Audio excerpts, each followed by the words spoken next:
Okay. Thank you very much. Now, Margie Duncan is up next. And Margie, what are you going to sing for us? Oh, yes, you're going to sing The Great Speckled Bird, aren't you? Okay, I'll get that. Okay.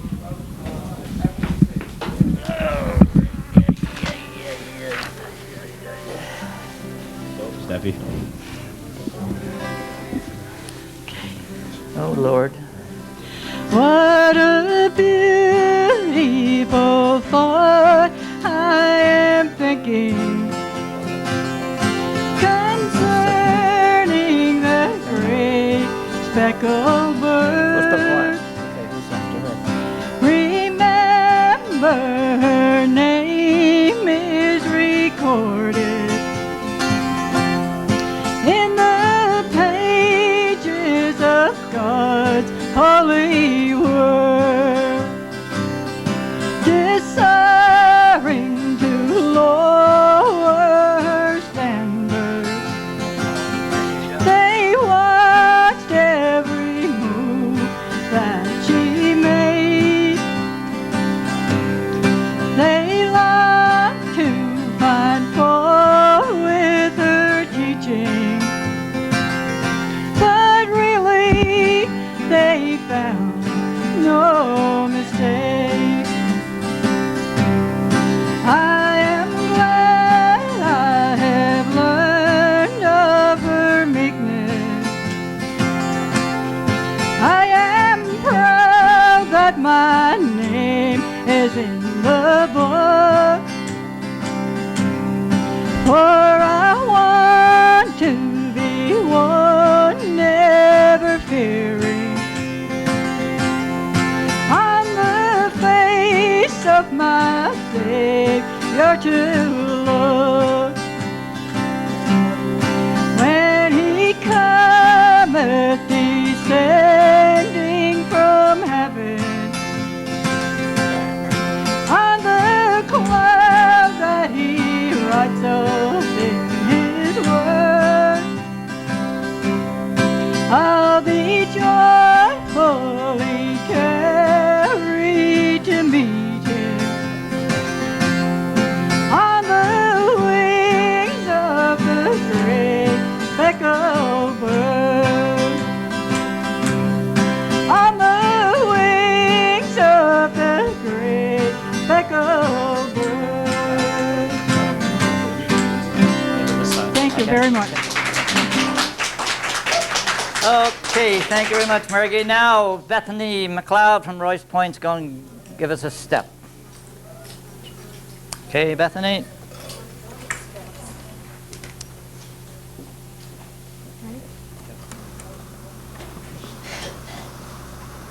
She said play there. Yeah, just like the Okay.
Okay, now we have Phyllis Nolan from Montague, and she's going to be doing Precious Memories on Sing Angels.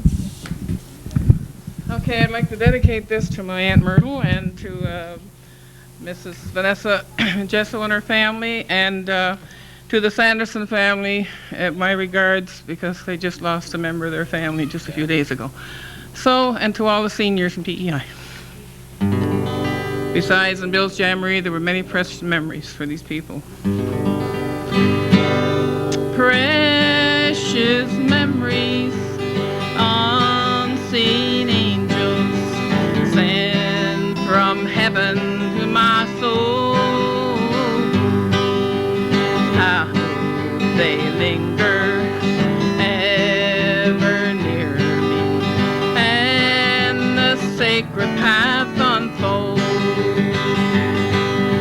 Precious memories, how they linger, how they ever flood my soul. In the stillness of the midnight, precious sacred scenes unfold. Precious Father, loving Mother, fly across the lonely years, and the home scene of my childhood, in my mind they reappear. Precious memories, how they linger, how they ever flood my soul. In the stillness of the midnight, precious sacred scenes unfold. Precious sacred scenes unfold. Thank you very much. Okay, thank you very much. Bill and I have been just talking about some of the fondest memories that he's had over the last 25 years. Bill, can you tell me some things that you've remembered?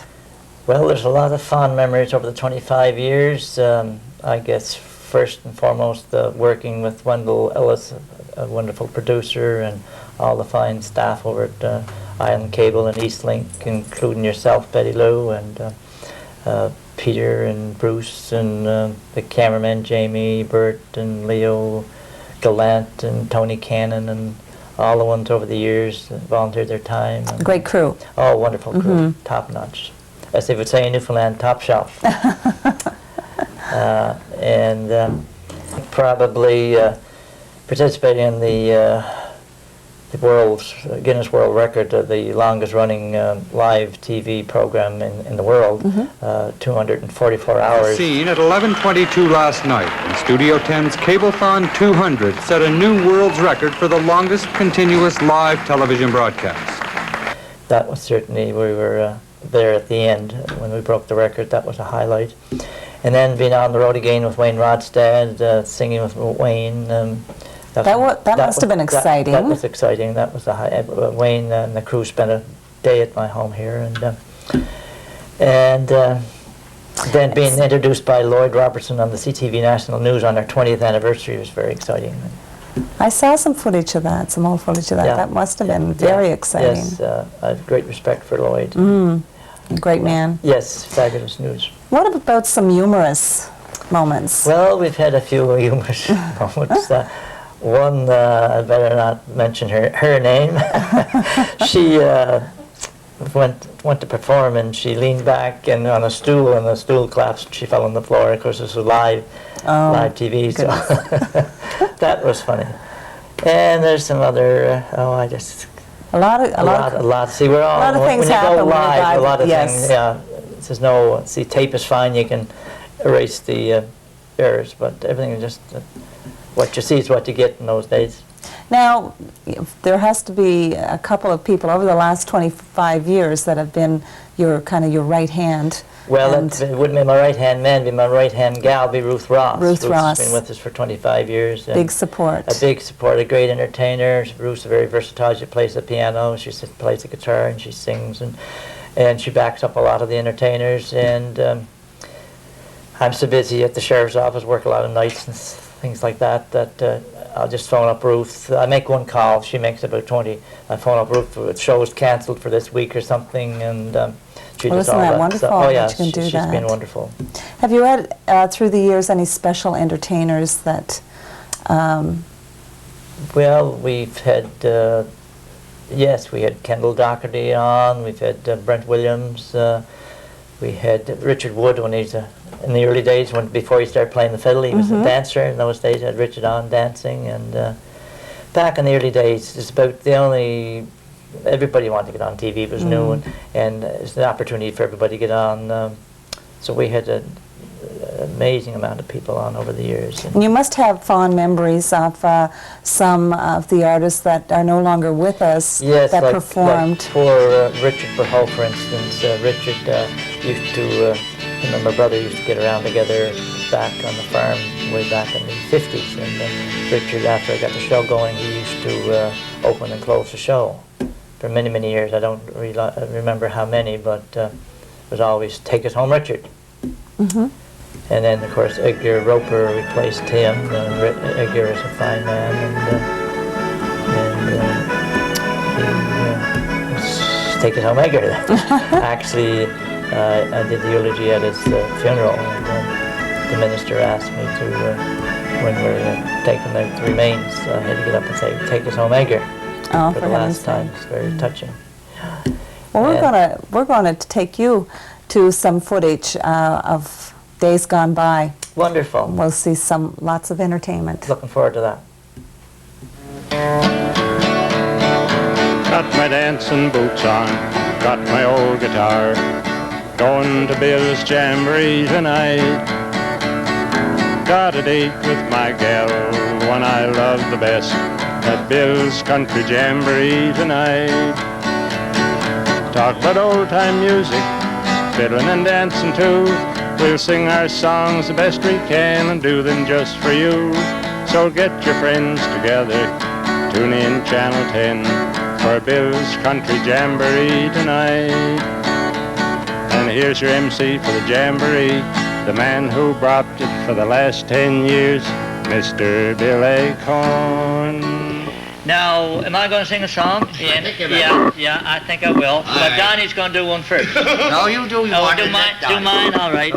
We'll send this out to Ralph and Ruth Bernard.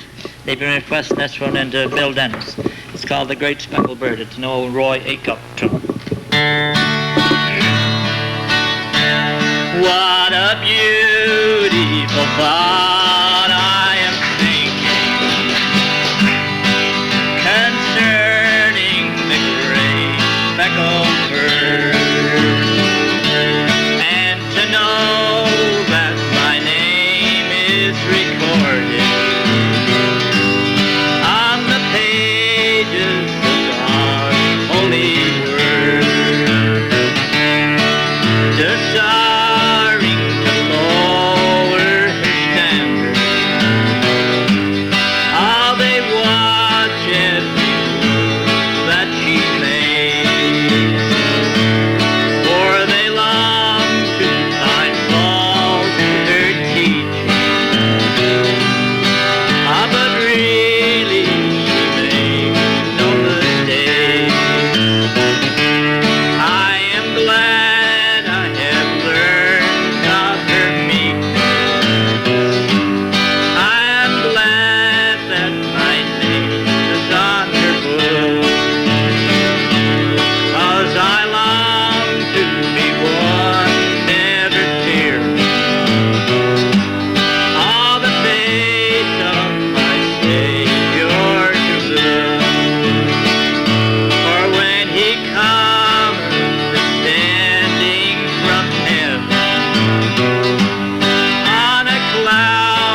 Donald, do the truck driving man, your most requested tune. Fingers are sore.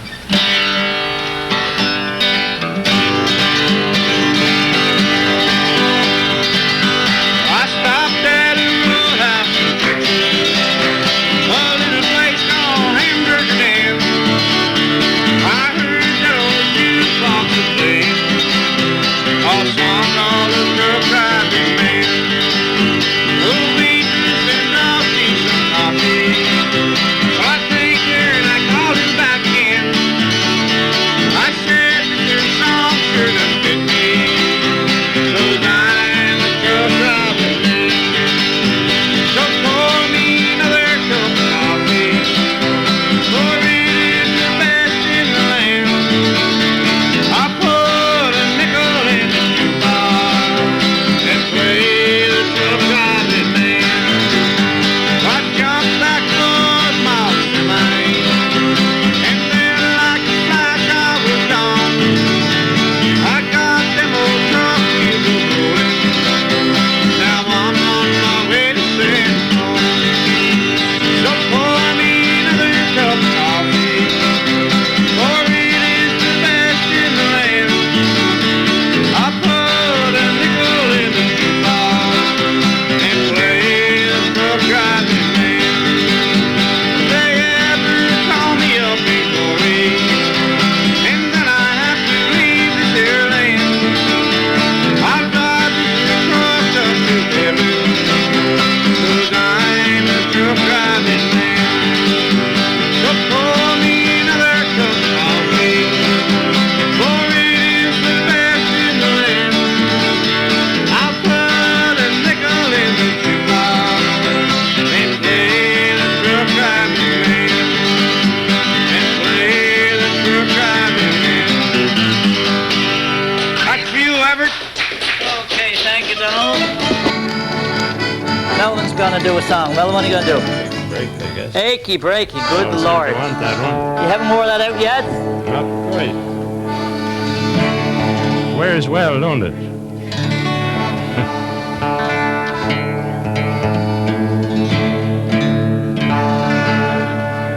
No, that's okay. You can tell the world you never was my girl. You can burn my clothes up when I'm gone.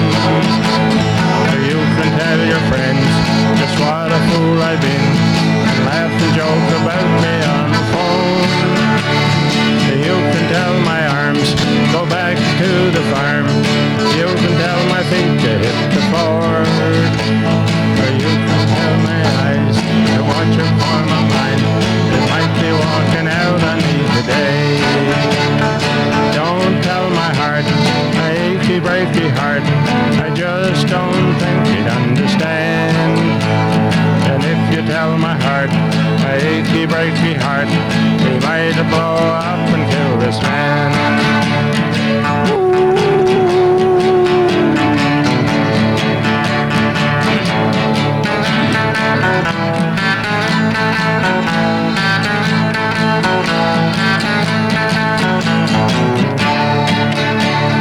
You can tell your ma I moved out of walk. You can tell your dog to bite my leg. Or tell your brother Cliff, whose fish can tell my lip, he never really liked me anyway. Or tell your Aunt Louise, tell anything you please, myself already knows I'm not okay. Or you can tell my eyes to watch her for my mind, it might be walking out on me today. Don't tell my heart, my achy breaky heart, I just don't think you'd understand. And if you tell my heart, my achy breaky heart, he might blow up and kill this man.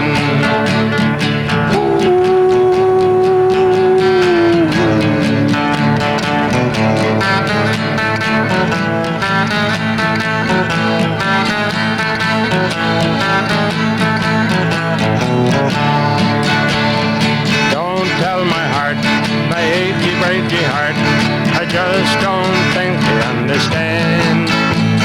And if you tell my heart, my achy ride the plow up and kill this man.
Appreciate it.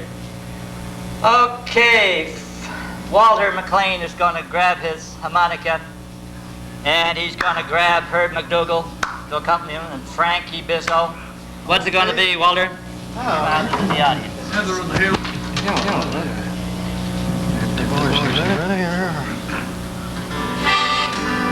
Gee.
Okay, now we're going to get our special guest in, Wayne Rodstad, and he's going to do another song, and as usual in Bill's Country Jamboree, we never know what anybody's going to do prior to coming up, so it's no different for you. Even if you're a big star, Oh, we're still on the road again. on the road again, yeah. Never mind Bill plugging. just can't wait to be the host of On the Road Again. Yeah, I'm looking for your job, kid. I know you want my job again, again, and again. Okay, Bill can't wait to be the host. right on. What are they going to give us a few years more practice? I was Only just- 13. I was just going to do one little slow song, just a very quick little slow ditty. Good. Okay. Great ahead. Can I just... Sure. Very slow, little slow ditty. You ready? Hey, all right, sir, open again, little boys. Come on in now! Well, now, here we are gathered on Bill Carey Kieran Shore. We're going to see what kind of condition everybody's condition in Charlottetown is. Now, you may wonder what I'm doing here tonight, but I'll tell you one thing right now. Bill's got a boy, I'll tell you, he's got an arm on him that's about this big, and I was doing a little interview with him for On the Road Again, and he said to me, Rostad, you come down, you be on my show, I'm on your show, you be on my show. It's as simple as that. If you don't do it, I'm going to go out and puncture your tires. I told him the truth, didn't I? Right. Let me tell you the true story of Bill Acorn. There was a little boy from Charlottetown who wouldn't listen to his mom when she said, Willie boy, you'd better go to school. He'd sneak away in the afternoon. He'd take a little walk, and pretty soon you'd find him down at the Charlottetown bar.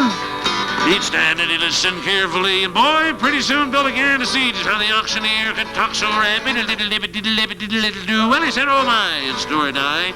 Bill said, I'm going to make my auction cry, make my mark. I want to be an auctioneer. $25 bidder now. Will you give me 31? Will you give me 30? Make it 30. Give me 30, 30. Will you give me 31? Will you give me $30 bid? $35 bidder now. Will you give me 41? Will you give me 40? Make it 40. Give me 40, 40. Will you give me 41? A $45 bid. You know, from that boy that went to school, this here Charlottetown lad, he played it cool, and he soon became a full-fledged auctioneer. Yes, he did, guaranteed. But he wasn't happy just being an auctioneer. He decided he'd be a deputy sheriff, and he did. And you should see him when he repossesses your car. Well, he came from shore to shore. He had all this to give him and more. In the wintertime, Bill bought a skidoo to go across the Northumberland Strait in the winter. He's the best in the land. We should give that Willie boy a hand after all. He's the best of the auctioneers. $25 bidder now. Will you give me 31? Will you give me 30? Make it 30. Give me 30, 30. Will you give me 30? Will you give me $30 bid? $39 bidder now. Will you give me 41? Will you give me 40? Make it 40. Give me 40, 40. Will you give me 40? Well, a $45 bid. Now that's how Billy does it when he's not excited. But when Willie gets excited, his blood starts to pump. And he does it just, you people in the studio audience, you want to clap your hands in rhythm just like this. Now I'm going to pick up the tempo the way Billy does it. You ready? All right, here we go.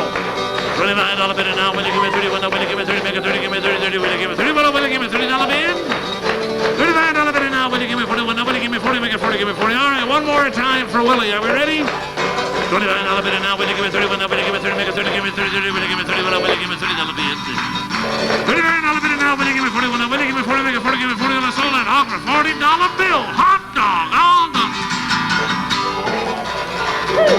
Thank you, Willie. Thanks, man. Big fella.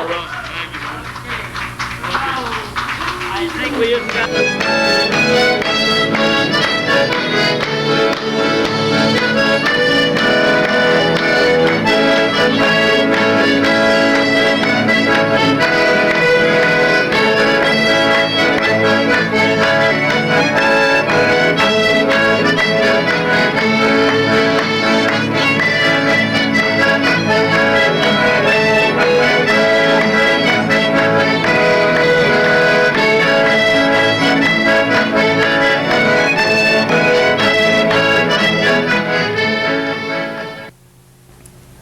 Bill and I are doing some reminiscing of his earlier days where he lived in Village Green.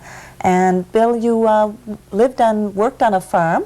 Yes, a small farm in Village Green. Born in Vernon River in 1936 and moved to Village Green in 1939. We kept the farm there until 1964 when we moved to Charlottetown. Your mom and dad's name were Everett and Sadie? Everett and Sadie, yes. And you had 5 brothers? 5 brothers, yes. My one brother was drowned when he was 4 years old. I never knew him.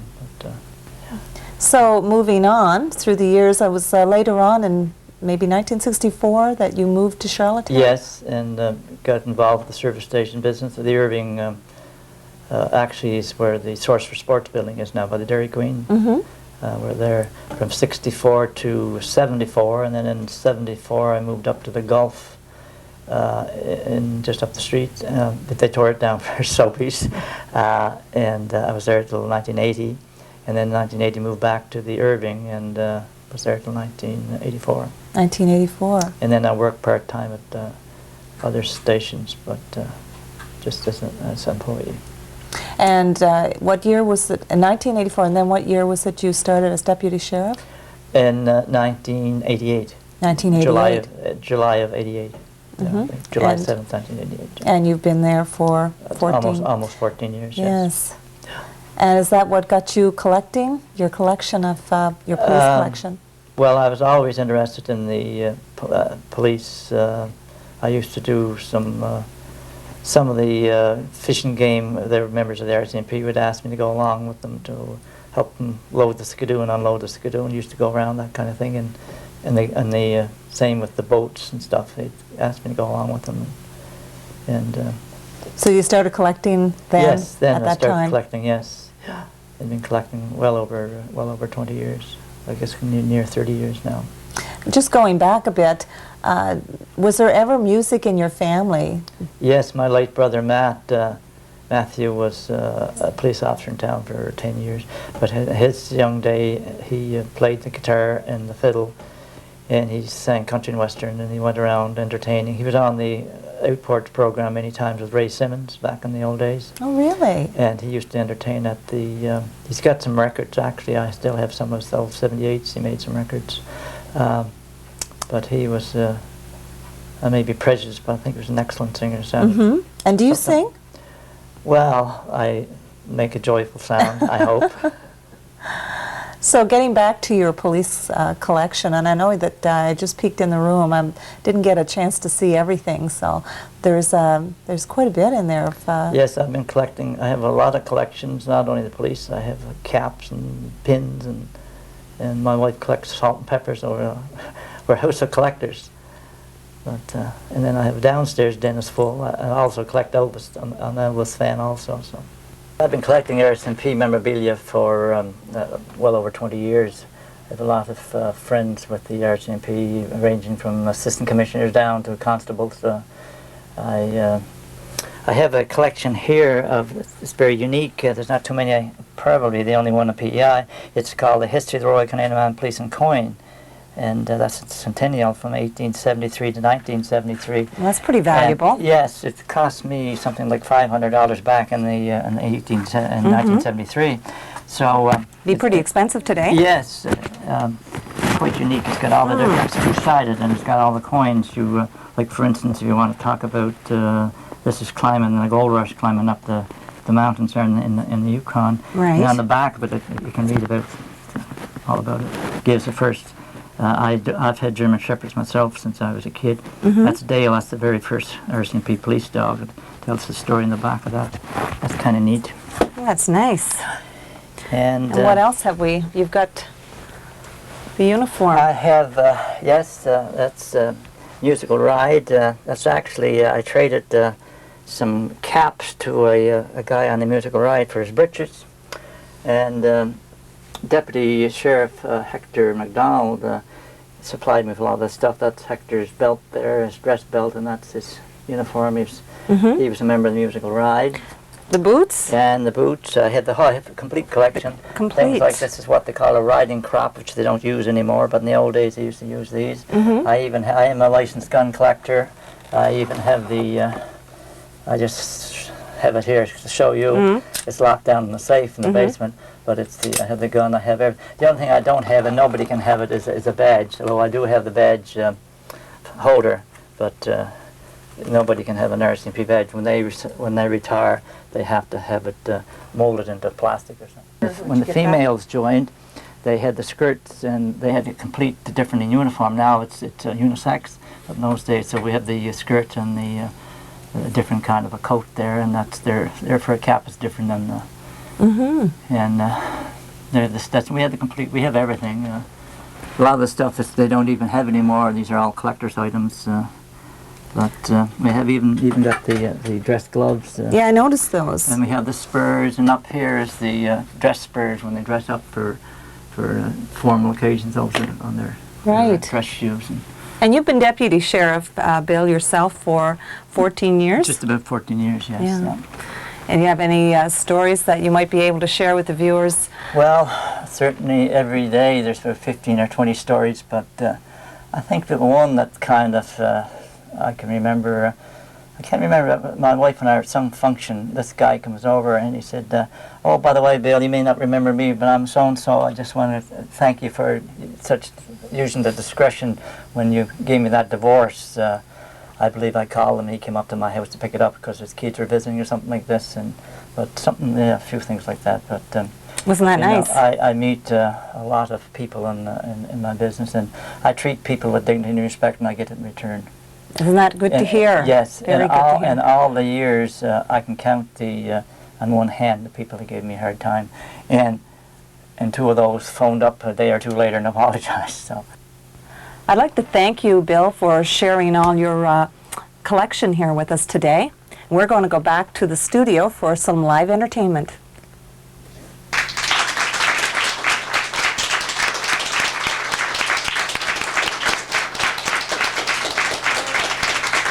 This is for Judge Lance and Robert Kellis and all the staff at Hammy's Home Furnishings, and my very best friend Vera Cal at Parkwest Lodge. The Saints come marching in.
very kindly, Lillian McLean. Now,